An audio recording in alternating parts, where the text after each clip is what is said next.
টানা বৃষ্টি আর উজানের ঢলে প্লাবিত হয়েছে ৮ জেলা। এরই মধ্যে ফেনী ও নোয়াখালীতেই বন্যা কবলিত ১৮ লাখের বেশি মানুষ। ফেনীতে বন্যা ও ঢলে নতুন করে পানি ঢুকতে শুরু করেছে সদর উপজেলায়। এদিকে ফুলগাজী, পরশুরাম ও ছাগলনাইয়ায় বন্যা কবলিত ৩ লাখের বেশি মানুষ। পৌর শহর সহ বন্যা কবলিত ৩ উপজেলায় বুধবার থেকে বন্ধ আছে বিদ্যুৎ সংযোগ। উদ্ধারে কাজ করছে সেনাবাহিনী, নৌবাহিনী, কোস্টগার্ড ও বিজিবি। বৃষ্টি অব্যাহত আছে নোয়াখালীতেও। জেলার ৯টি উপজেলায় ১৫ লাখ মানুষ পানিবন্দী। এদিকে কুমিল্লায় গোমতী নদীর পানি বিপদসীমার উপর দিয়ে প্রবাহিত হওয়ায় বেড়ি বাঁধের ভেতর সব গ্রাম তলিয়ে গেছে। তলিয়েছে ১৪ গ্রাম ও নাঙ্গলকোটা উপজেলাও। পানিবন্দী ১০ লাখের বেশি মানুষ। এছাড়া চট্টগ্রাম, খাগড়াছড়ি, মৌলভীবাজার ও লক্ষ্মীপুরেও বন্যা ও জলাবদ্ধতার দুর্ভোগে পড়েছে কয়েক লাখ মানুষ। এদিকে পানি প্রবেশ করায় গতকাল থেকে বন্ধ আছে আখাউড়া স্থলবন্দরের কার্যক্রম।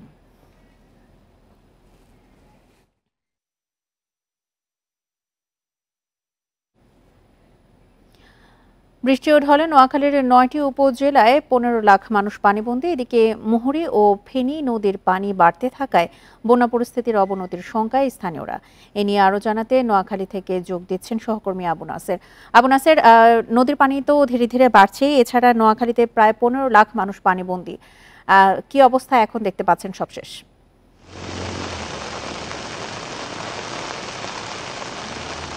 নোয়াখালীর অবস্থা গত ৫০ বছরে এতটা খারাপ হয়নি, এতটা নাজুক হয়নি, এতটা দুর্বিষহ জীবনযাপন করে নোয়াখালীর বাসিন্দারা। কি শহর কি গ্রাম, অলিগলি থেকে শুরু করে গ্রাম থেকে শহর পর্যন্ত, সরকারি অফিস আদালত থেকে শুরু করে রাস্তাঘাট, বাড়িঘর সবকিছু পানির নিচে তলিয়ে আছে। আমি যদি একটু দেখাই, নিশ্চয়ই দেখতে পাচ্ছেন আপনারা, এখন জেলা প্রশাসকের কার্যালয়ের সামনে এই সড়কটির পরিস্থিতিটা।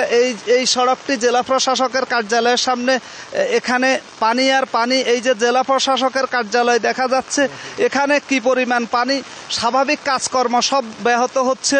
এবং এই জেলা প্রশাসকের কার্যালয় নয়, শুধু সামনে পুলিশ সুপারের কার্যালয়, সিভিল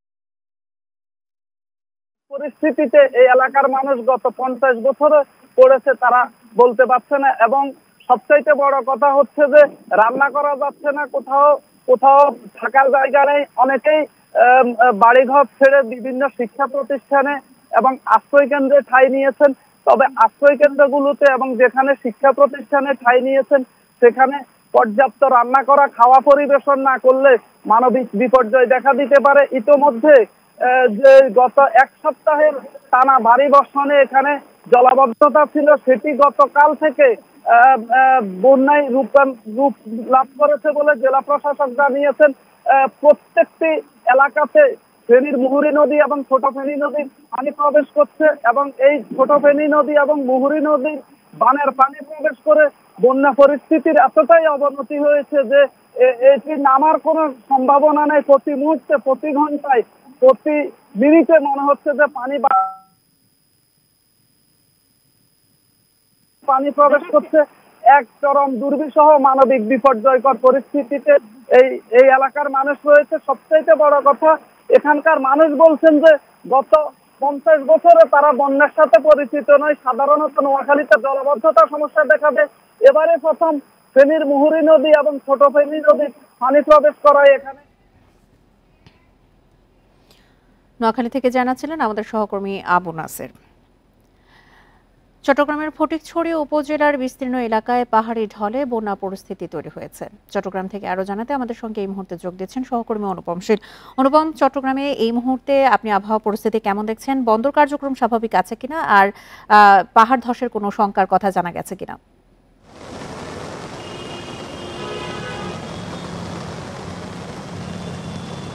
তার আগে আসলে চট্টগ্রাম শহরের চিত্র একটু আগে দেখাতে চাই। গত মঙ্গলবার থেকে মূলত চট্টগ্রামে মাঝারি থেকে ভারী বৃষ্টি হচ্ছে থেমে থেমে, এবং আমি এখন আসলে ওয়াসা মোড় এলাকায় আছি এবং আমার পেছনে আপনি দেখতে পাচ্ছেন যে একেবারে চট্টগ্রাম শহরের মূল সড়কে গুলোতে এখন এই, এবং স্বভাবতই বুঝতে পাচ্ছেন যে চট্টগ্রামের যে নিচু এলাকাগুলো আছে সেখানকার পানির অবস্থা আসলে ঠিক কিরকম।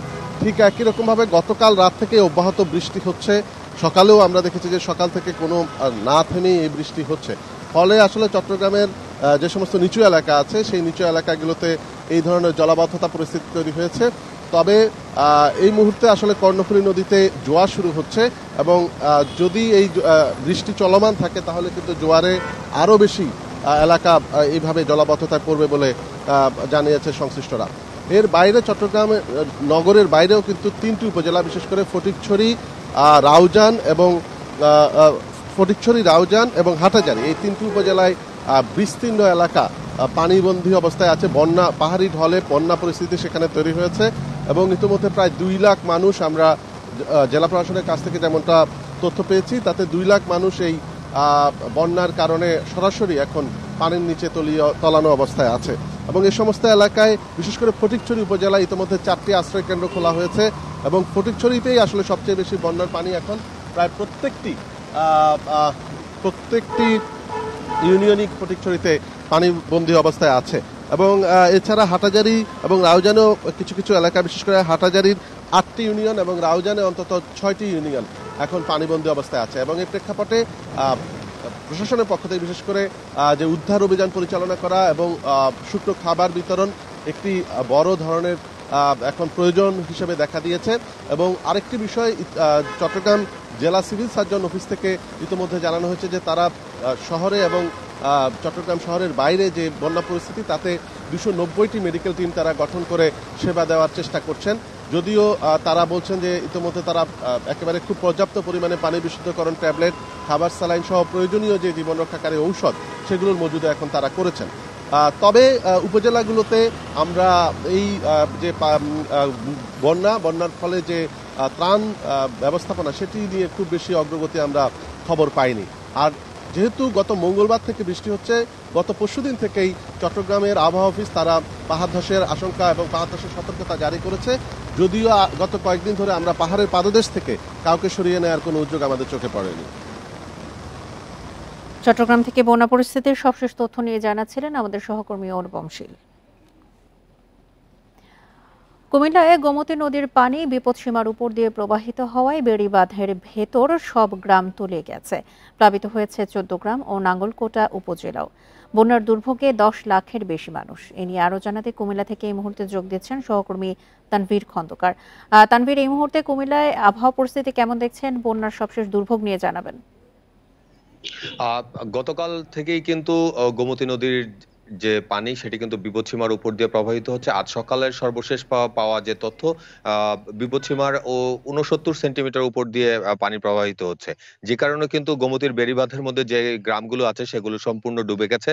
আমরা যে সব জায়গাগুলোতে দেখছি যে একদম বাড়িঘরের যে মাঝামাঝি অবস্থায়, সেই অবস্থায় কিন্তু পানি উঠে গেছে এবং প্রত্যেকটি বাড়িঘর ব্যবহারের অনুপযোগী হয়ে পড়ছে। শুধুমাত্র পানি বেড়েছে শুধু সেটি নয়, পানি বাড়ার সাথে সাথে কিন্তু স্রোতের যে তীব্রতা, সে কারণে কিন্তু এই গ্রামগুলোর যে বাড়িঘর সেগুলো ক্ষতিগ্রস্ত হচ্ছে। কারণ বাঁধের ভেতরের যে স্থাপনাগুলো সেগুলো বেশিরভাগই কাঁচা স্থাপনা, যে কারণে স্রোতের কারণে সেগুলো ডুবে গিয়ে এবং স্রোতের কারণে কিন্তু ধসে যাচ্ছে। অন্যদিকে আমরা যদি 14 গ্রাম এবং নাঙ্গলকোটের এই একটু চিত্র বলি, 14 গ্রামে কাকরি নদী প্লাবিত হয়ে সেই এলাকা বন্যা কবলিত হয়েছে। 14 গ্রাম উপজেলার পৌরসভা সহ ভারত সীমান্তবর্তী প্রত্যেকটি গ্রাম কিন্তু ডুবে আছে। আর নাঙ্গলকোট উপজেলার ভারী বৃষ্টির কারণে এবং ফেনী এবং নোয়াখালী থেকে যে পানি আসে সেই পানির কারণে কিন্তু নাঙ্গলকোট উপজেলারও বেশিরভাগ অংশ কিন্তু এই মুহূর্তে তলিয়ে আছে। সব মিলিয়ে আমরা গতকাল পর্যন্ত তথ্য পেয়েছি যে প্রায় 4.5 লাখ হেক্টর কৃষি জমি কিন্তু এই পানির কারণে এই মুহূর্তে ক্ষতিগ্রস্ত হয়ে আছে। আর বিশেষ করে গতকাল থেকে কুমিল্লাতে যে বিষয়টি আলোচনার মধ্যে ছিল সেটি হচ্ছে গোমতীর বেড়িবাঁধ খুব নাজুক অবস্থায় ছিল। সারাদিন এই সাধারণ মানুষের মধ্যে একটি শঙ্কা ছিল কখন এই বেড়িবাঁধ ভেঙে যায়, কিন্তু এখনো পর্যন্ত আসলে বেড়িবাঁধের বেশ কয়েকটি জায়গায়, অন্তত 12টি জায়গায় আমরা ফাটলের খবর পেয়েছি। সেই জায়গাগুলোতে পানি উন্নয়ন বোর্ডের বস্তা দিয়ে কিন্তু সেগুলো মেরামত করার চেষ্টা করছে, কিন্তু স্থানীয়দের একটি অভিযোগ গোমতীর মাটি কাটার ফলে বেড়িবাঁধ ক্ষতিগ্রস্ত হয়েছে বছরের পর বছর, যে কারণে কিন্তু এই ধরনের প্লাবন এলে বা বন্যার সময় হলে এই এলাকার মানুষজনকে আসলে ক্ষতির মুখে পড়তে হয়। তবে তাদের দাবি যেন এই বেড়িবাঁধকে শক্তভাবে পর্যবেক্ষণ করা হয় এবং সংরক্ষণ করা গেলে অন্তত এই ধরনের দুর্যোগ মুহূর্তে মানুষকে শঙ্কার মধ্যে কাটাতে হবে না। তো সব মিলিয়ে বলা যায় যে কুমিল্লার এ পর্যন্ত 10 লাখ মানুষ পানিবন্দী হয়ে আছে। প্রশাসনিক যে ত্রাণ তৎপরতা সেটি তেমন একটা দেখা যায়নি। শুধুমাত্র আমরা দেখেছি স্বেচ্ছাসেবক এবং প্রশাসনের কিছু কর্মকর্তাগণ আসলে সাধারণ মানুষকে জি। বন্যা কবলিত এলাকা থেকে উদ্ধার করে নিয়ে গেছে। তো এই ছিল কুমিল্লা থেকে আমার কাছে সর্বশেষ খবর। আরেকটি বিষয় একটু জানাবেন, পূর্বাঞ্চলের যে ৮ জেলা রয়েছে সেটির তথ্য কি সবশেষ?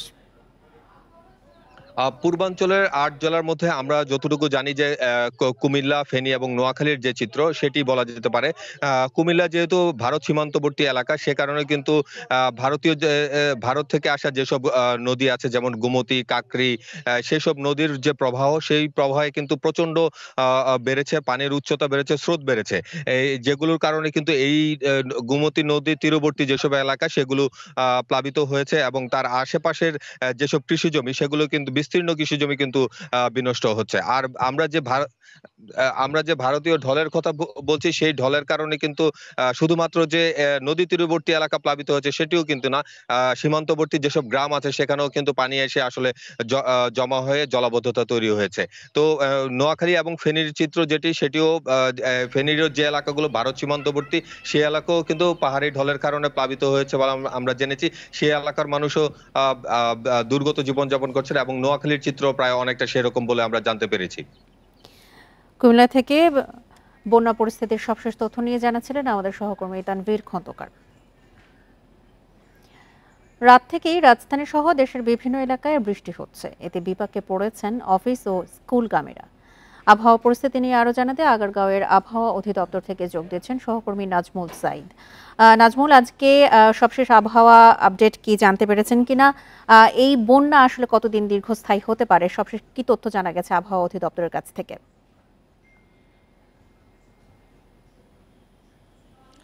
দেখুন, যদি আজকের ওয়েদারের কথা বলি, আমরা যে তথ্য পেয়েছি যে গত ২৪ ঘন্টায় ঢাকায় ৪৩ মিলিমিটার বৃষ্টি হয়েছে এবং বলা হয়েছে যে গুড়ি গুড়ি বৃষ্টি হবে দিনভরই, সেটি এখনো হচ্ছে আর আকাশ মেঘাচ্ছন্ন থাকবে সেটাও আছে।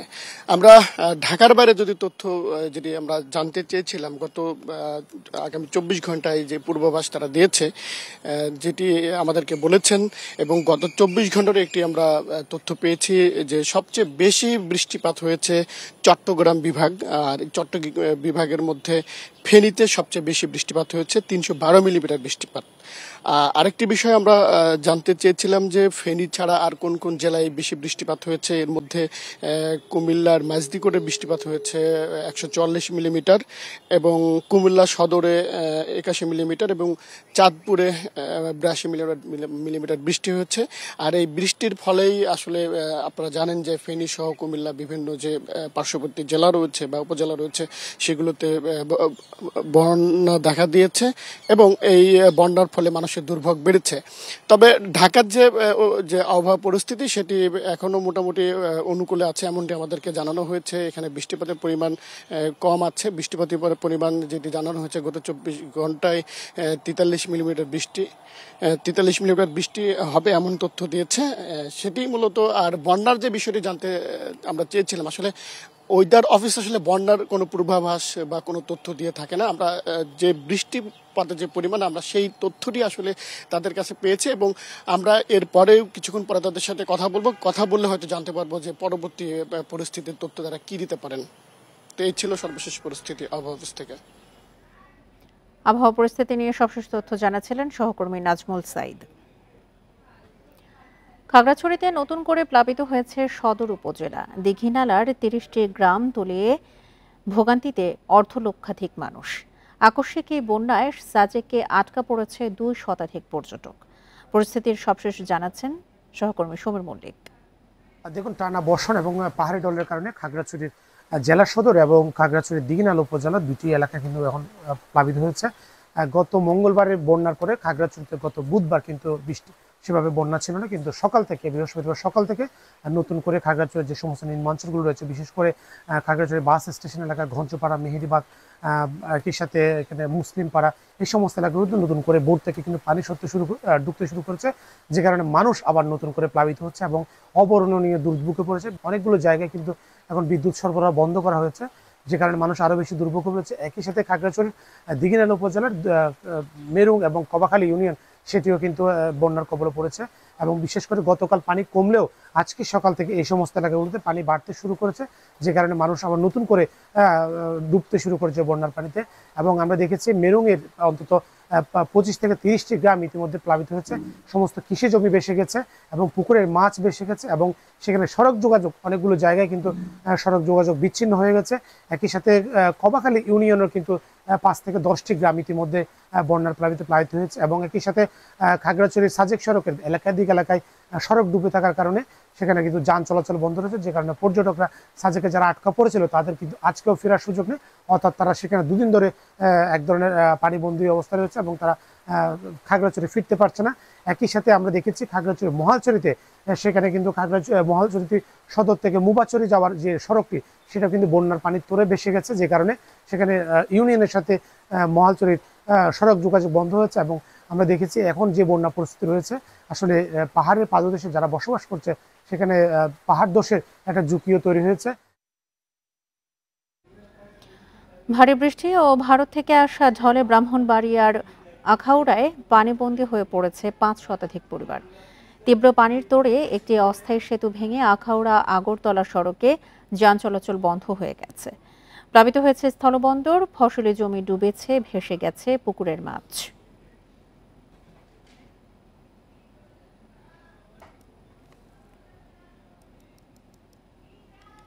ভারতের ত্রিপুরা থেকে নেমে আসা তীব্র ঢলের পানি আখাউড়া আগরতলা সড়কের জাজিরা খালে বেইলি সেতু তলিয়ে যাওয়ায় বন্ধ যান চলাচল। পানিবন্দী হয়ে পড়েছে মোগরা, মণিয়ন্ধ ও আখাউড়া দক্ষিণ ইউনিয়নের 5 শতাধিক পরিবার। পানি আমাদের বাড়ি ঘর তলায় গেছে গা। হ্যাঁ, আমরা গতকাল রাত্রি থেকে আমি আমার ছেলে মেয়ে নিয়ে আবদুল্লাপুর স্কুলে অবস্থান করছি। আমরা বাড়িঘর ফেরাইয়া স্কুল আইয়া করছি, বাড়িঘরের মাল টাল কোনো কিছু আনতে পারিনি। উজানের ঢলে উপজেলার 3টি বাঁধ ভেঙেছে। স্থানীয়দের উদ্যোগে মেরামতের চেষ্টায় শেষ রক্ষা হয়নি। ক্ষতিগ্রস্ত এসব বাঁধ ঘুরে দেখে প্রয়োজনীয় ব্যবস্থা নেয়ার কথা জানিয়েছেন পানি উন্নয়ন বোর্ডের কর্মকর্তারা। পানি উন্নয়ন বোর্ডের সাথে কথা বলেছি। পানি উন্নয়ন বোর্ডের যারা এসি আছে তারা এসছেন এবং 3টা জায়গায় যেখানে বাঁধ ভেঙে গেছে সেগুলো অলরেডি পরিদর্শন করে গেছেন। আর আমাদের 5টি ইউনিয়নের মধ্যে 3টি ইউনিয়ন বেশি ক্ষতিগ্রস্ত হয়েছে, তার মধ্যে মোগরা, মণিয়ন্ধ, আখাউড়া দক্ষিণ উল্লেখযোগ্য। উজানের ঢলে আখাউড়ায় 3000 একরের বেশি ফসলি জমি তলিয়ে গেছে, ভেসে গেছে পুকুরের মাছ। Independent news. মৌলভীবাজারের মনু নদীতে 5টি স্থানে ভাঙনে রাজনগর, কুলাউড়া ও সদরের নতুন নতুন গ্রাম প্লাবিত হয়েছে। এ নিয়ে আরো জানাতে মৌলভীবাজার থেকে যোগ দিচ্ছেন সহকর্মী তুহিনুর রশিদ। তুহিনুর, কোন কোন গ্রাম নতুন করে প্লাবিত হয়েছে আর কোন এলাকাতে সবচেয়ে বেশি দুর্ভোগ রয়েছে? এছাড়া পানি উন্নয়ন বোর্ড থেকেই বা কি জানা গেছে এই বিষয়ে? আমি এই মুহূর্তে আসলে যেখানটায় দাঁড়িয়ে আছি এটি হচ্ছে মৌলভীবাজারের রাজনগর উপজেলার যে কলেজ পয়েন্ট সেই জায়গাটিতে, এবং আপনি নিশ্চয়ই দেখতে পাচ্ছেন এটি আসলে একটি গুরুত্বপূর্ণ সড়ক। অর্থাৎ মৌলভীবাজার থেকে কুলাউড়া, সিলেটগামী যেসব যাতায়াত করেন তারা কিন্তু এই সড়ক ধরেই যাতায়াত করে থাকেন। এবং আপনি নিশ্চয়ই দেখতে পাচ্ছেন এখানে কিন্তু সকাল থেকে এই সড়কটি পানিতে পুরোটাই ডুবে গেছে এবং এখানে যান চলাচল একদম সীমিত, সেগুলি কোনো রকমে চলাচল করছে, তবে ছোট যানবাহন একদমই চলাচল করছে না। এমন পরিস্থিতি কিন্তু মৌলভীবাজারের বিভিন্ন উপজেলায় আমরা দেখতে পাচ্ছি, যেমন সদর, রাজনগর, কুলাউড়া, এই 3টি উপজেলায় আসলে মনু নদী বিধৌত যেসব এলাকা সেই সব এলাকাগুলোতে অবস্থা কিন্তু ভয়াবহ অবস্থা ধারণ করেছে। এবং আমরা এখানে স্থানীয়দের সাথে কথা বলেছি, তারা যেটি বলছেন যে গত 50 বছরে কিন্তু তারা এরকম যে মনু নদীর যে ফুসে ওঠা সেটি তারা দেখেননি, এবং মনু নদীর যে ফুসে ওঠার কারণে কিন্তু ইতিমধ্যেই বিভিন্ন স্থানে ভাঙ্গন দেখা দিয়েছে এবং এই ভাঙ্গনের ফলে কিন্তু নতুন নতুন জায়গা প্লাবিত হচ্ছে। এবং যে জায়গাটিতে কিন্তু পানি সাধারণত ওঠে না সেসব জায়গায় কিন্তু পানি এখন টুইটুম্বুর হয়ে গেছে এবং পানির প্রবল বেগে কিন্তু নতুন নতুন জায়গা প্লাবিত হচ্ছে।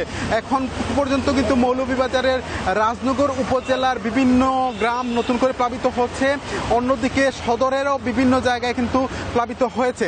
এবং যে কমলগঞ্জ উপজেলা রয়েছে সেই কমলগঞ্জ উপজেলার কিন্তু বিভিন্ন গ্রামগুলি ইতিমধ্যে প্লাবিত হয়েছে। অর্থাৎ এখন পর্যন্ত পরিসংখ্যান যেটি সেই পরিসংখ্যানটি বলাটা মুশকিল হয়ে গেছে, কারণ প্রতিনিয়ত নতুন নতুন জায়গা প্লাবিত হওয়ার ফলে এখানকার মানুষজন কিন্তু চরম দুর্ভোগে রয়েছেন। এবং এখানে আমরা দেখেছি যে মানুষজন হঠাৎ করে পানি আসার কারণে তারা ঘর বাড়ি থেকে কিন্তু একদম খালি হাতে সেটি বের হয়েছেন এবং বিশেষ করে তারা কিন্তু এই জিনিসপত্র যেগুলি সেগুলি ঘরের মধ্যে রেখে এসেই কিন্তু তারা নিরাপদ আশ্রয়ের জন্য কিন্তু ছুটে এসেছেন। অর্থাৎ এখন পর্যন্ত মৌলভীবাজারের রাজনগর, কুলাউড়া এইসব এলাকাগুলিতে কিন্তু ভয়াবহ অবস্থা আমরা দেখতে পাচ্ছি এবং যত সময় যাচ্ছে ততই কিন্তু বন্যা পরিস্থিতি আরও অবনতির দিকে ধাবিত হচ্ছে। মৌলভীবাজারে নদী ভাঙনে নতুন নতুন এলাকা প্লাবিত হচ্ছে, এ নিয়ে বিস্তারিত জানাচ্ছিলেন সহকর্মী তুহিনুর রশিদ। এবারে জানাবো অন্যান্য প্রসঙ্গ। আন্দোলন ঘিরে হত্যাকাণ্ড তদন্তে আজ ঢাকায় আসছে জাতিসংঘের ফ্যাক্ট ফাইন্ডিং মিশন। 3 সদস্যের মানবাধিকার বিশেষজ্ঞের দলটি বৈঠক করবে কয়েকজন উপদেষ্টা ও মানবাধিকার কর্মীদের সঙ্গে। বুধবার বিকেলে পররাষ্ট্র সচিব মাসুদ বিন মোমেন আরও জানান, জাতিসংঘের এই দলই তদন্তের কর্মপরিকল্পনা ঠিক করবে। কোটা সংস্কারের দাবিতে শিক্ষার্থীদের আন্দোলনে আইনশৃঙ্খলা বাহিনীর বিরুদ্ধে বল প্রয়োগের অভিযোগ করেছে জাতিসংঘ। সম্প্রতি সংস্থাটির প্রতিবেদন দিয়েছে 16 জুলাই থেকে 11 আগস্ট পর্যন্ত অন্তত 650 জন নিহত হয়েছে। অভিযোগ করা হয়েছে ব্যবহার হয়েছে প্রাণঘাতী আগ্নেয়াস্ত্র। এসব অভিযোগের নিরপেক্ষ ও আন্তর্জাতিক মানের তদন্ত করতে ঢাকায় আসছে জাতিসংঘের প্রতিনিধি দল। OHCHR এর যে টিম আছে led by Mr. Rory Mengoven, উনি Australian national chief of the Asia Pacific section, উনি নেতৃত্ব দিবেন এবং ওনার সাথে আরও 2 জন human rights officers, miss Livia Consenza এবং মিস্টার আলেকজান্ডার, ওনারা আসবেন। ওনারা থাকার কথা আছে ইনিশিয়ালি 28 আগস্ট পর্যন্ত, তবে ওনারা হয়তো এক্সটেন্ডও করতে পারেন। বিশেষজ্ঞ এই দলটি আলোচনা করবে অন্তর্বর্তী সরকারের সঙ্গে। তারাই মাঠ পর্যায়ের তদন্তকারীদের জন্য কর্মপরিকল্পনা ঠিক করবে। 28 আগস্ট পর্যন্ত নানা জনের সঙ্গে বৈঠক করবে তারা। ইনভেস্টিগেশনটা শুরু হতে যাচ্ছে, সেটার ব্যাপারেই মূলত আলোচনা করবেন এবং মোডালিটিস ইত্যাদি বিষয়ে ওনাদের যে এক্সপিরিয়েন্স আছে হয়তো অন্যান্য দেশেও, সেগুলোর আলোকেই হয়তো করবেন। ইনিশিয়াল টিম হিসাবে ওনারা সব স্টেক হোল্ডারদের সাথে কথাবার্তা বলে যে এক্স্যাক্টলি কোন কোন জায়গায় আমাদের এই কী ধরনের হেল্প লাগবে এবং ওনাদের যে টিমটা আসবে তাদের কর্মপরিধি কী হতে পারে, এটা আমাদের মাননীয় উপদেষ্টাদের সাথেও নিশ্চয়ই আলোচনা। পররাষ্ট্র সচিব আরও জানান, সেপ্টেম্বরে যুক্তরাষ্ট্রে জাতিসংঘের অধিবেশনে যোগ দিতে পারেন প্রধান উপদেষ্টা। নাফিজাতুল্লাহ, ইন্ডিপেন্ডেন্ট নিউজ, ঢাকা। বুলেট কেড়ে নিয়েছে মুখের ভাষা, কেড়ে নিয়েছে স্মৃতি। বাবা মা কেউ চিনতে পারছেন না মোহাম্মদ ইমরান। 4 আগস্ট সাভারে ছাত্র জনতার আন্দোলনের সময় মাথায় গুলি লাগে ইমরানের। প্রাণে বেঁচে গেলেও স্মৃতিশক্তি হারানোর কারণে স্বৈরাচার সরকার পতনের আনন্দ স্পর্শ করতে পারল না তাকে।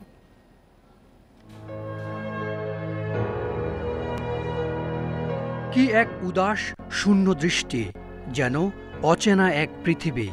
তার দুচোখ দেখে সবই, কিন্তু বলতে পারে না কিছুই।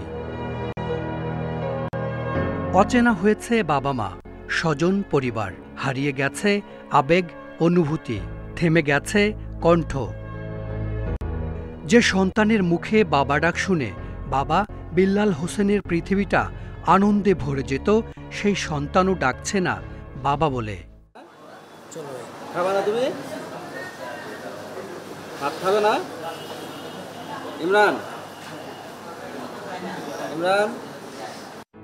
ঘটনা 4 আগস্ট সাভারের ছাত্র আন্দোলনে গিয়ে ইমরানের মাথায় গুলি লাগে। স্থানীয় 2 হাসপাতালে চিকিৎসার পর নেওয়া হয় ঢাকা মেডিকেলে। পরের দিন চলে 8 ঘন্টার অপারেশন। ততক্ষণে দেশ স্বৈরাচার মুক্ত হলেও সেই অর্জনের আনন্দ স্পর্শ করতে পারল না তাকে। কেন আমার ছেলে আমার সাথে কথা বলতেছে না, কেন ওর মার সাথে কথা বলতেছে না, কেন ওর ভাইয়ের সাথে কথা বলতেছে না? ওনার একটা ছোট বোন আছে, তাকে কলিজার টুকরা হিসেবে আদর করছে, ওনাকে কেন দেখে না? ছেলের মুখে আবারও মা ডাক শুনতে চান নাসিমা বেগম, কিন্তু ইমরানের স্মৃতি বা কথা বলার শক্তি ফিরবে কিনা তা বলতে পারছে না কেউ। সারাদিন ওরা আমি কতক্ষণ ধরে রাখি, মাথা সুতরায় পা সুতরায় খাওয়া নিয়ে করি, কিচ্ছু বোঝে না। ডাক্তারের কথা খারাই বলে 6 মাস লাগবে, খারাই কয় 1 বছর লাগবে। ওর ডাক্তারের কথার কোনো আমি পেতেছি না, সঠিক কোনো পেতে না। আবার ডাক্তার কখনো বলে যে আপনাদের ছেলের চিকিৎসা শেষ হয়ে গেছে। অটোরিকশা চালক বাবার বড় ছেলে ইমরান। মাধ্যমিক ও উচ্চ মাধ্যমিকে রেজাল্ট ভালো, স্বপ্ন ছিল শিক্ষক হওয়ার। সেই স্বপ্ন তছনছ দুর্বৃত্তের এক বুলেটে। Hasan Misbah, independent news, Dhaka. ছাত্র জনতার গণ অভ্যুত্থানের পরের 2 রাত চরম নির্যাতন চালানো হয় মাইকেল চাকমার ওপর। আয়নাঘর থেকে বের করে আনা হয় 7 আগস্ট গভীর রাতে। হাত চোখ বেঁধে ঢাকা চট্টগ্রাম মহাসড়কের মিরের সরাই এলাকায় ফেলে দেওয়া হয় মাইকেলকে। মুক্তির আগের 4 ঘন্টার সময় চরম মৃত্যু আতঙ্কে কেটেছিল মাইকেল চাকমার। আয়নাঘরের নির্মমতা কেড়ে নিয়েছে তার চোখের স্বাভাবিক দৃষ্টিশক্তি। এখন চশমা ছাড়া ঝাপসা তার চারপাশ। মাইকেল জানান 5 আগস্ট গণবিদ্রোহের কোনো খবর তার জানা ছিল না। 7 আগস্ট গভীর রাতে তার হাত পা বেঁধে আয়নাঘর থেকে বের করা হয়। যখন আমার ঘুম ধরে তখন আমার দরজায় বাড়ি মারতো তারা, বাইরে মানে অনেক উচ্চস্বরে কথা বলতো, হাঁটাহাঁটি করতো, একদম নানা রকম শব্দ করতো। মাথার উপরে, ছাদের উপরে লাঠি অথবা লোহার রড দিয়ে তারা একদম টুং টুং করে শব্দ করতো। এভাবে 6 তারিখ আর 7 তারিখের মাঝে যে রাতটা, ওই রাতেও একদম 1টা-1:30 পর্যন্ত আনুমানিক তারা আমাকে এই কষ্টটা দিয়েছে। তাকে প্রায় 4 ঘন্টা গাড়িতে ঘুরিয়ে ভোরে একটি নির্জন স্থানে ফেলে দেয়া হয়। গাড়ি থামলো একটা জায়গায়, দরজাটা খুলে আমাকে ডোরে নামালো। মুগ্ধভাবে প্রথম আকাশ দেখা, প্রকৃতি পরিবেশটা দেখা। 5 বছর 3 মাস পর। জায়গাটা কোথায় ছিল? জায়গাটা ছিল বন বিভাগের একটা জায়গা, সেগুন বাগান, খড়ের হাট বিটে পড়েছে। এটা পড়েছে অ্যাকচুয়ালি মিরসরাই উপজেলার ভিতরে। মাইকেল চাকমার রাজনীতিতে ফেরার সিদ্ধান্ত এখনো নিশ্চিত নয়, তবে তিনি চান আর কেউ যেন কখনোই তাঁর মতো গুমের শিকার না হয়। পার্বত্য চট্টগ্রামে দীর্ঘদিন ধরে যে জুলুম নির্যাতন চালানো হচ্ছে, যে কর্তৃত্ব তাদের রাখা আছে, সেটাকে তুলে নিয়ে একটা গণতান্ত্রিক ব্যবস্থা কায়েম করা। মানবাধিকার সংগঠন অধিকারের পরিসংখ্যান বলছে, আওয়ামী লীগ নেতৃত্বাধীন সরকারের শাসনামলে বিচার বহির্ভূত হত্যাকাণ্ডের শিকার হয়েছে প্রায় 2500-এরও বেশি মানুষ। এ সময় গুম হন 677 জন। Shahriar Anirban, independent news, Dhaka. নির্বাচনে হলফনামা অনুযায়ী গত 5 বছরে সবচেয়ে বেশি 497 গুণ সম্পদ বেড়েছে সিরাজগঞ্জ 2 আসনের জান্নাত আরা হেনরির।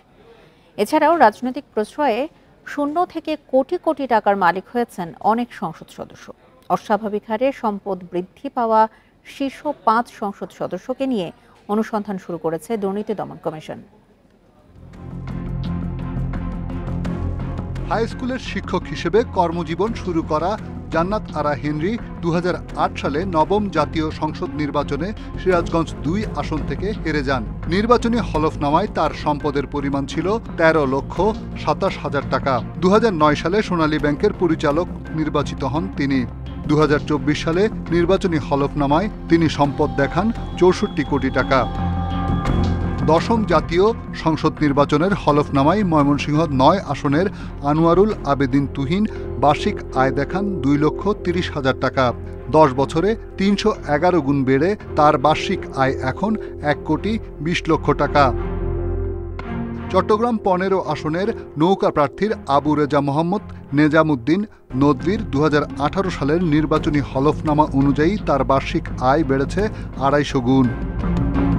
যশোর 3 এর কাজী নাবিল আহমেদ একাদশ সংসদ নির্বাচনের হলফনামায় তার বার্ষিক আয় দেখান 1,26,00,000 টাকা। 2024 সালে তা বেড়ে দাঁড়িয়েছে 35 কোটি টাকায়। সাবেক প্রধানমন্ত্রী শেখ হাসিনার আত্মীয় নূরে আলম চৌধুরী মাদারীপুর 1 আসন থেকে 7 বার নির্বাচিত হন। শেষ 5 বছরে তার সম্পদ বেড়েছে 84 গুণ। টিআইবি বলছে শুধু হলফনামা নিয়ে কাজ করলে চলবে না, কারণ হলফনামার চেয়ে বহুগুণ বেশি অর্থ পাচার বা লুকিয়ে রেখেছে অনেক সংসদ সদস্য। দুদকে যখন একজন ব্যক্তি কমিশনার হিসাবে চেয়ারম্যান হিসেবে নিযুক্ত হন তখন তার কাছে এমন একটা জায়গায় তিনি চলে গেছেন, তার কাছে কিন্তু তার পক্ষে আর কিছু রাষ্ট্রের কাছ থেকে বা কারো সরকারের কাছ থেকে পাওয়ার কিছু অবস্থা থাকে না। কাজে তিনি কেন তার হাতে অর্পিত ক্ষমতাটাকে যথাযথভাবে ব্যবহার করতে সৎসাহস দেখাতে পারবেন না। নির্বাচনের সময় হলফনামা ধরে সংসদ সদস্যদের বিরুদ্ধে অভিযোগের ঝড় উঠলেও কোনো ব্যবস্থা নেয়নি দুদক। এবার প্রভাবমুক্ত থেকে দুদককে কার্যকর ব্যবস্থা নেয়ার পরামর্শ টিআইবির। রিশাদ হুদা, ইন্ডিপেন্ডেন্ট নিউজ, ঢাকা। প্রয়াত চেয়ারম্যান এরশাদের মামলার ভয় দেখিয়ে জাতীয় পার্টিকে স্বাধীনভাবে রাজনীতি করতে দেয়া হয়নি। জিএম কাদেরের অভিযোগ, নানা প্রলোভনে জাতীয় পার্টিকে দুই ভাগ করে দিয়েছে আওয়ামী লীগ। ইন্ডিপেন্ডেন্ট টেলিভিশনকে তিনি আরও বলেন, জাতীয় পার্টি বাধ্য হয়ে শেখ হাসিনার সরকারে অংশ নিয়েছে। 2014 সালের 5 জানুয়ারি অনুষ্ঠিত হয় 10ম সংসদ নির্বাচন। তাতে অংশ নেয়নি বিএনপি। জাতীয় পার্টিও রাজি ছিল না। তখন এরশাদকে নিয়ে শুরু হয় টানা হ্যাচড়া। পরে নির্বাচনে অংশ নিয়ে বিরোধী দল হয় জাতীয় পার্টি। মন্ত্রিসভাতেও স্থান পায় দলটির কয়েকজন, যে কারণে গৃহপালিত বিরোধী দল হিসেবে সমালোচনা করা হয়। এরপর 2018 সালের একাদশ সংসদ নির্বাচনেও 22টি আসন পায় জাতীয় পার্টি। স্পষ্টভাবে কিন্তু বিগত নির্বাচনগুলোর একটিও দায় নিতে রাজি নন জিএম কাদের। তার অভিযোগ, নির্বাচনে অংশ নিতে নানাভাবে বাধ্য করা হয়েছে জাতীয় পার্টিকে। 14তে আমরা নির্বাচন বর্জন করেছি। জাতীয় পার্টির 90% 300 আসনের মধ্যে 270 আসন আমরা উইথড্র করেছি। আমি নির্বাচন বর্জন করেছি, আমাদের লোকজন নির্বাচন বর্জন করেছি। আমাদেরকে আশা সাহেবের যে ভয় দেখিয়ে, তার মামলার ভয় দেখিয়ে, সেই মামলার ভয় দেখিয়ে খুনের আসামি করে তাকে ভয় দেখিয়ে তাকে নির্বাচনে নেওয়া হয়েছে। এগুলো সুযোগ নেওয়া হয়েছে আমাদের বিভিন্নভাবে, তাদের ম্যানিপুলেশন করা হয়েছে। এটাকে বলা হয় মানে ফাউল প্লে আর কি। তিনি মন্তব্য করেন, এভাবে জনবিচ্ছিন্ন করা হয়েছে জাতীয় পার্টিকে। দলের মধ্যে বিভেদ তৈরি করেছেন শেখ হাসিনা। আমাদের দলে ভাঙন সৃষ্টি করা হয়েছিল, যেভাবে প্রেশার সৃষ্টি করা হয়েছে, এবং যেখানে যে ভয়াবহ একটা পরিস্থিতি সৃষ্টি করা হয়েছিল আওয়ামী লীগের আমল থেকে, যে তাদের বিরুদ্ধে আচরণ করলে যে কি দশা হতে পারে সেটা সবাই জানতো। দলটা দুভাগ করেছে শেখ হাসিনা। অতীতে সব ভুল শুধরে সুস্থ ধারার রাজনীতিতে ফেরার প্রতিশ্রুতি দিয়েছেন জাতীয় পার্টির chairman. Mahmudul Hasan, independent news, Dhaka. আলোচিত সমালোচিত এসালম গ্রুপের 12টি প্রতিষ্ঠানের কর ফাঁকির তদন্তে নেমেছে কাস্টমস, এক্সাইজ ও ভ্যাট কমিশনারেট। এতদিন নানা বাধার কারণে এসালম গ্রুপের 2টি প্রতিষ্ঠানের জরিমানা সহ প্রায় 7,000 কোটি টাকার কর আদায় করতে পারছিল না সংশ্লিষ্ট কর্তৃপক্ষ। পরিবর্তিত পরিস্থিতিতে অন্যান্য প্রতিষ্ঠানেরও কর ফাঁকির তদন্তে নেমেছে কর্তৃপক্ষ। 2019-20 থেকে 2021-22 অর্থবছর পর্যন্ত এসালম ভেজিটেবল অয়েল ও এসালম সুপার এডিবল অয়েল কর ফাঁকি দিয়েছে 3,539 কোটি টাকা। এছাড়া চেমন ইস্পাত ফাঁকি দেয় 140 কোটি টাকার ভ্যাট। পরে জরিমানা সহ প্রায় 7,000 কোটি টাকা পরিশোধে গড়িমসি করে। বর্তমানে গ্রুপের 12 প্রতিষ্ঠানের অনিয়ম ও ভ্যাট ফাঁকির তদন্তে কমিটি গঠন করেছে কাস্টমস, এক্সাইজ ও ভ্যাট কমিশনারেট। এই কমিটি 1 মাসের মধ্যেই প্রতিবেদন দেবে। এসালমের এসব তদন্তের জন্য যে জিনিসটা আমাদের প্রয়োজন, ব্যাংকের থেকে ইনফরমেশন টানতে হয়। তো আমরা দীর্ঘদিন ব্যাংকের সাথে চিঠিপত্র যোগাযোগ করার চেষ্টা করেছি, কিন্তু ব্যাংক থেকে আমরা সহযোগিতা পেতাম না। আয়কর বিভাগ থেকে তথ্য নিয়ে আমরা মামলাগুলো করেছি। এছাড়া ব্যাংক ঋণের সুবিধা সহ নানা কারণে তৈরি করা নাম সর্বস্ব প্রতিষ্ঠানগুলোরও তদন্ত করছে কাস্টমস কর্তৃপক্ষ। প্রায় 12টা প্রতিষ্ঠানের তদন্ত চলছে, যেগুলো কিছু অস্তিত্ব আছে, যেগুলো আমাদের তারা নিয়মিত ভ্যাট দেয় এবং অধিকাংশ কোনো রকম অ্যাক্টিভিটি নাই। এগুলো তৈরি করাই হয়েছে মূলত ট্যাক্স ফাঁকি দেওয়ার জন্য, এবং এটা ব্যাপক পরিমাণে, বিপুল পরিমাণে বেনামে ব্যাংক লোন নেওয়ার জন্য। এরই মধ্যে এসালম ও তার পরিবারের ব্যাংক হিসাব তলব করা হয়েছে। Independent news. সম্প্রতি বাড়তি বিদ্যুৎ বিলের অভিযোগ বেড়েছে গ্রাহকদের। তারা বিদ্যুৎ বিতরণকারী প্রতিষ্ঠানে এর সুবিচার পাচ্ছেন না। যদিও প্রতিষ্ঠানগুলো অযৌক্তিক বিলের অভিযোগ নাকচ করে বলছে, গরমে বিদ্যুতের ব্যবহারের সঙ্গে খরচও বাড়ে। বিশেষজ্ঞদের মতে, মন্ত্রণালয়কে গ্রাহকের অভিযোগ পর্যবেক্ষণে বিশেষ কমিটি গঠনের পাশাপাশি বিইআরসিকে সক্রিয় করতে হবে। রাজধানীতে বিদ্যুৎ বিতরণ করে Dhaka power distribution company DPDC ও Dhaka electric supply company DESCO. Bill আদায় হয় প্রিপেইড ও পোস্টপেইড দুই ধরনের মিটারে। খিলগাঁওয়ের এক বাসিন্দার মে মাসে বিল আসে ২০০৬ টাকা, পরের মাসে ৫,৩৯১ টাকা। মোহাম্মদপুরের আরেক গ্রাহকের বাসায় জুলাই মাসে শীতাতপ যন্ত্র বিকল ছিল, কিন্তু বিল আগের মাসের চেয়ে প্রায় ৫০০ টাকা বেশি। ইচ্ছেমতো বিদ্যুৎ বিল আদায়ের এমন অভিযোগ অহরহ। মে মাসে বিদ্যুৎ বিল এসেছিল ২২০০ টাকা, বাট পরবর্তী মাস আবার যখন জুনে আমার বিল আসলো, আমি দেখলাম আমার বিল হচ্ছে ৫,৬০০ টাকা। উপযুক্ত কোনো ব্যাখ্যাও তারা আমাদেরকে দিতে পারে না যে এই কারণে বিদ্যুৎ বিলটা বাড়ছে। আমরা নিজেরাও বুঝতে পারি না কেন বাড়তেছে। হয়তোবা তারা বলতেছে আরেকজনের, অন্যদের কথা মতে যে অন্য কারোর লোড হয়তো আমার এখানে চাপিয়ে দিচ্ছে কিনা।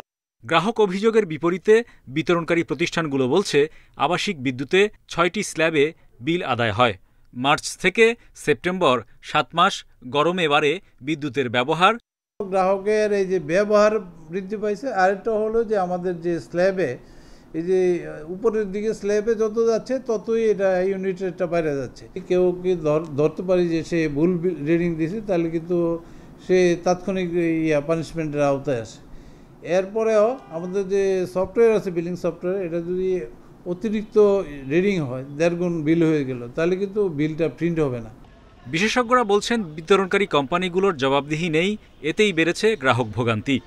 মন্ত্রণালয়ের কোনো সিনিয়র অ্যাডিশনাল সেক্রেটারিকে প্রধান করে যদি এটিকে ব্যবস্থা করেন, এটির সমস্যাগুলো যদি চিহ্নিত করা যায়, তাহলে সেটির আলোকে এটি সমাধানের ব্যবস্থা নেওয়া। আমরা চাইব যে ভোক্তার এই ধরনের বিভিন্ন সমস্যা যেন নিয়মিত ভিত্তিতেই তার সমাধানের জন্য উদ্যোগ থাকার জন্য প্রাতিষ্ঠানিকভাবে এনার্জি রেগুলেটরি কমিশনকে পুনরায় তার আগের অবস্থায় ফিরিয়ে নিয়ে যাওয়া। পর্যবেক্ষকরা বলছেন গ্রাহক অভিযোগের মুখে বিদ্যুৎ বিল কমানোর নজিরও আছে, যা প্রশ্নবিদ্ধ করে বিতরণকারী কোম্পানির স্বচ্ছতাকে। Hari Saha, independent news, Dhaka. ঋণের নামে গ্রাহকের ১১,৩০,০০,০০০ টাকা হাতিয়ে নেওয়ার অভিযোগ উঠেছে মোবারক হোসেন নামে এক ব্যক্তির বিরুদ্ধে। সে টাকা ফেরতের দাবিতে রাতভর new standard finance and commerce নামের প্রতিষ্ঠানটি ঘিরে রাখেন ভুক্তভোগীরা। এক পর্যায়ে প্রতারণার দায় স্বীকার করেন প্রতিষ্ঠানটির কর্মকর্তারা। রাজধানীর বনানী প্রায় ২ বছর আগে ভবনের ৫ম তলায় new standard finance and commerce নামে সমবায় প্রতিষ্ঠান খোলেন মোবারক হোসেন। ঋণ নিতে শুরুতেই ১২০০ টাকায় হতে হয় সদস্য। এরপর যত টাকা ঋণ তার বিপরীতে আগাম নেওয়া হয় ১০% টাকা। তবে বেঁধে দেওয়ার সময় টাকা চাইতে গিয়ে পড়তে হয়েছে নির্যাতনের মুখে। ওনায় নাকি মালিক ওই রুমের মধ্যে আটকে নিয়ে আমাদেরকে মারামারি করে মারছে। এবং এটার প্রথম উদ্যোক্তা, মায়ের প্রথম উদ্যোক্তা হলো আস্থা। এই টাকাগুলো সবাইরে রিটার্ন দিতে হবে। এটা একটাই দাবি, সবার টাকা ব্যাক দিতে হবে। ভুক্তভোগীরা বলছেন যে আমানত ছাড়া বড় ঋণের আশায় সদস্য হয়েছেন তারা। কমিশন নিয়ে স্বজনদেরও প্রতিষ্ঠানটির সদস্য করিয়েছেন অনেকে। আমার নিজের চাচা শ্বশুর, আমার ফুফাতো বোন, এদের যাদের ছোটোখাটো লোনের দরকার, এখানে দেখতেছি কোনো মর্গেজ লাগতেছে না, বলতেছে মর্গেজবিহীন। তো আমি বাসায় যে বলছি, তারা আগ্রহ প্রকাশ করছে, তারা আসছে। ব্যাংকের থেকে নিতে পারতাম, কিন্তু ব্যাংকে তো আমার এত অল্প বয়সে অথবা এত অনেক ডকুমেন্টস চাই, কিন্তু আমি তো এটা দিতে পারতাছি না। আমি তো এখন একজন উদ্যোক্তা হিসাবে ব্যবসা করি। অফিসে যারা ছিলেন তারা বলছেন এখানে শুধুই চাকরি করেন তারা, পাশাপাশি করছেন গত কয়েক মাসে প্রায় ২ কোটি টাকা ঋণ দেওয়ার দাবি। তবে এ দাবির পক্ষে কোনো প্রমাণ দেখাতে পারেননি তারা। প্রতিষ্ঠানের লিগ্যালিটি আছে, আমি পেপারস যতটুকু দেখছি, কিন্তু যে কর্মপদ্ধতি সেগুলো লিগ্যাল ছিল না, কর্মপদ্ধতিগুলো লিগ্যাল ছিল না। এই সম্পর্কে আমি এমডি সাহেবকে বলছি, ওরালি বলছি। ক্লায়েন্টের রেফারেন্সেই আসা হয়েছে, মানে ক্লায়েন্ট দিয়েও আমি আসছি, আমার কিছু ক্লায়েন্টও ছিল। প্রথম অবস্থায় এরকম এতটাই ছিল না, মানে ২, ৪ জন, ৫ জন, ১০ জন এরকম ক্লায়েন্ট থাকতো। এরপরে হচ্ছে আমাদের জিএম স্যার, উনি আসছেন। উনি আসার পরে ব্রাঞ্চ এস্টাবলিশ করা হয়েছে। পুরানা পল্টন সহ রাজধানীতে তাদের শাখা ৭টি আর সারা দেশে ১৩টি। শুধু বনানী শাখায় গ্রাহক প্রায় ২,০০০। এর মালিক মোবারক হোসেনের বিরুদ্ধে আছে এমন আরও ১৫টি ভুয়া সমিতি খুলে প্রতারণার অভিযোগ। আল আমিন হোসেন, ইন্ডিপেন্ডেন্ট নিউজ, ঢাকা। ভোগ্যপণ্যের দাম সাধ্যের মধ্যে আনতে ব্যবসায়ী ও সরকারকে ৭ দিনের আলটিমেটাম দিয়েছে আন্দোলনকারী শিক্ষার্থীরা। বুধবার প্রতিযোগিতা কমিশনে এক বৈঠকে তারা দাম বৃদ্ধির জন্য দায়ীদের শাস্তি এবং বাজার সিন্ডিকেট ভাঙারও দাবি জানান। একই বৈঠকে এফবিসিসিআই বিজিএমইএ এর কমিটি ভেঙে দেওয়ারও দাবি জানান শিক্ষার্থীরা। তেল, চিনি সহ ভোগ্যপণ্যের বাজার নিয়ে প্রতিযোগিতা কমিশনে ব্যবসায়ী প্রতিনিধি, বাংলাদেশ ব্যাংক, শিল্প মন্ত্রণালয়ের কর্মকর্তাদের সাথে বৈঠকে বসেন বৈষম্যবিরোধী ছাত্র আন্দোলনের প্রতিনিধিরা। আলোচনা হয় নিত্যপণ্যের সরবরাহ ও বাজার মূল্য নিয়ে। সভায় এনবিআর ও কেন্দ্রীয় ব্যাংকের কর্মকর্তারা অবৈধভাবে ব্যবসায়ীদের সুবিধা দেওয়া হয়েছে বলে অভিযোগ করেন শিক্ষার্থীরা। টাকা ছাপিয়ে পদচ্যুত সরকারকে প্রায় ৪১,০০০ কোটি টাকা ঋণ দেওয়ার বিষয়টিও সামনে আনেন তারা। বাংলাদেশ ব্যাংকের পক্ষ থেকে আজকে সিদ্ধান্ত নিয়ে যাবেন যে আপনারা কোনো ব্যবস্থা নেবেন কিনা বা আপনারা কোনো ধরনের আইনগত পথে হাঁটবেন কিনা। কয়েকটি চালান বিশ্লেষণে দেখা যায় ৯৬ টাকা কেজি খেজুরের ওপর ১৩০ টাকা দাঁড়ায়। স্বল্পকার খুচরা দাম ৩০০ থেকে ৩৫০ টাকা হয়। ৭ দিনের মধ্যে চিনি ৯০, ভোজ্য তেল ১২০ আর আলু ২৫ টাকার মধ্যে নামিয়ে আনার আলটিমেটাম দেন বৈষম্যবিরোধী ছাত্র আন্দোলনকারীরা। দাম বৃদ্ধির দায় এড়ানোর চেষ্টা করেন ব্যবসায়ী ও কর্মকর্তারা। যে গভর্নমেন্ট রেটে কিন্তু আমাদের ডকুমেন্টস আমরা ভ্যালু কিনতে পারি না, তাতে ১৬০ টাকার দাম আমরা ১১৫-১৬ দিয়ে কিনছি, কিন্তু কি হয়েছে এই কস্টটা আমাদের গ্যাপ থেকে যেত। আমরা একটা গণ অভ্যুত্থান করেছি, সরকারটাকে পরিচালনা করা, মানুষের জনজীবনকে স্বস্তি দেওয়া, স্বাভাবিক করা, এটা আমাদের কাজ না। কিন্তু এই দুর্নীতিবাজ এবং দোষরদেরকেও চিহ্নিত করা, এটাও কিন্তু স্থিতিশীল করার একটা অন্যতম কাজ। সেই জায়গা থেকে আমাদের এটা দাবি, যদি তারা সহযোগিতা না করে আমরা কিন্তু বাংলাদেশ ব্যাংক অভিমুখে কিন্তু আমাদের মিছিল কিন্তু চলে যাবে। দেশের বহু ব্যবসায়ী প্রতিষ্ঠান থাকলেও কেন হাতে গোনা কয়েকটি কোম্পানি ভোজ্য তেল, চিনির বাজার নিয়ন্ত্রণ করে, এমন প্রশ্নে লোকবল সংকটের অজুহাত দেয় প্রতিযোগিতা কমিশনের চেয়ারম্যান। আমাদের প্রতি আপনাদের যে আকাঙ্ক্ষা এই কমিশনের প্রতি, এটা আমি যদি আপনার জায়গায় থাকতাম এই আকাঙ্ক্ষা আমারও থাকতো, কিন্তু আমার সক্ষমতার অভাব আছে। এটা আমি 14 তারিখে ওনাদেরকে বলেছি, তাদের হেল্প চেয়েছি to increase my man power. আমার এটা দরকার, আমার স্বতন্ত্র তদন্ত ইউনিট দরকার। বৈঠকে আগামী ২৪ ঘন্টার মধ্যে বাংলাদেশ ব্যাংকের দুর্নীতিবাজ কর্মকর্তাদের তালিকা প্রকাশ করারও দাবি করে শিক্ষার্থীরা। Shahid Ahmed, independent news, Dhaka. বৈষম্যবিরোধী ছাত্র আন্দোলনের পক্ষ থেকে গণপ্রজাতন্ত্রী বাংলাদেশ সরকারের স্বাস্থ্য ও পরিবার কল্যাণ মন্ত্রণালয়ের সাথে সমন্বয় করে ১৭ সদস্যের স্বাস্থ্য বিষয়ক কেন্দ্রীয় উপকমিটি গঠন করা হয়েছে।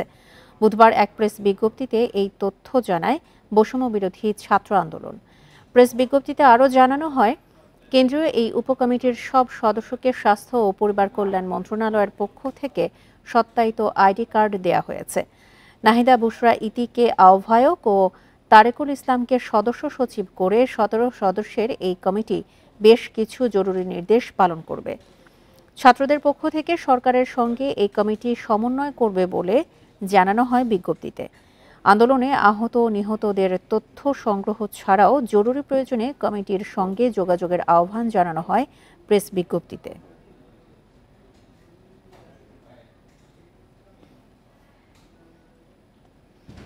আগামী বছর থেকে শ্রেণী কার্যক্রম চলবে আগের শিক্ষাক্রম অনুযায়ী। পরীক্ষার মাধ্যমে মূল্যায়ন হবে শিক্ষার্থীদের, জানিয়েছেন শিক্ষা উপদেষ্টা ডক্টর ওয়াহিদুদ্দিন মাহমুদ। বলেছেন, জানুয়ারিতে নতুন বই ছাপা হবে আগের শিক্ষাক্রম অনুযায়ী, তবে কিছু বিষয়বস্তুতে পরিবর্তন আসবে। বিশ্ববিদ্যালয়ে উপাচার্য দ্রুত নিয়োগ দেওয়া হবে বলেও জানিয়েছেন উপদেষ্টা। আওয়ামী লীগ সরকারের নেয়া নতুন শিক্ষাক্রম নিয়ে রয়েছে নানা সমালোচনা। এ নিয়ে অভিভাবকরাও আন্দোলনে নেমেছিলেন, তবে নানামুখী চাপে একসময় থামতে হয় তাদের। এই শিক্ষাক্রম সহ সমসাময়িক বিভিন্ন বিষয়ে বুধবার সচিবালয়ে কথা বলেন শিক্ষা উপদেষ্টা। জানান, আগামী বছরে বই ছাপা হবে পুরনো শিক্ষাক্রম অনুযায়ী, তবে বইয়ের কিছু বিষয়বস্তুতে পরিবর্তন আসবে। পরীক্ষার মাধ্যমে হবে মূল্যায়ন। অভিভাবকরা সবচেয়ে বেশি চিন্তিত ছিলেন যে আমাদের ছেলেমেয়েরা এই শিক্ষাক্রমে কিছু পড়ছেন না, তারা কি কি সব প্রজেক্ট করছে যেটা ওনারা বুঝতে পারছেন না, এবং মূল্যায়নের পদ্ধতিও বুঝতে পারছেন না। আমি দুই একটা ওই বইগুলো সবা নিয়েছি এবং এগুলো অনেকগুলো দেখে আমি যেটা দেখেছি যে মূল্যায়ন পদ্ধতি কী হবে না হবে এই বাংলা আমি নিজে বুঝি না। উপদেষ্টা জানান সরকারি বিশ্ববিদ্যালয়ে উপাচার্য নিয়োগ হবে দ্রুত। একই সঙ্গে স্কুল কলেজের প্রধানকে জোর করে সরিয়ে দেয়াকে দৃষ্টিকটু বলছেন তিনি। তার মতে কারো বিরুদ্ধে অভিযোগ থাকলে আইন অনুযায়ী ব্যবস্থা হবে। শিক্ষাঙ্গনে ভদ্রতা রক্ষা করতে হবে, বল প্রয়োগ করা যাবে না এবং অপমানিত করা যাবে না, ব্যক্তিগতভাবে অপমানিত করা যাবে না। এটা তো হিউম্যান রাইটস, মানবিক, আমরা তো হিউম্যান রাইটসে বিশ্বাস করি। ডক্টর ওয়াহিদউদ্দিন মাহমুদ বলেন, অনভিপ্রেত ঘটনার মধ্য দিয়ে এইচএসসির স্থগিত পরীক্ষা বাতিল হয়েছে। এগুলোর মূল্যায়ন কিভাবে হবে তা শিক্ষা বোর্ড ঠিক করবে। নূরে আলম, ইন্ডিপেন্ডেন্ট নিউজ, ঢাকা। এ ছিল সংবাদে আমন্ত্রণ পরের আয়োজনে।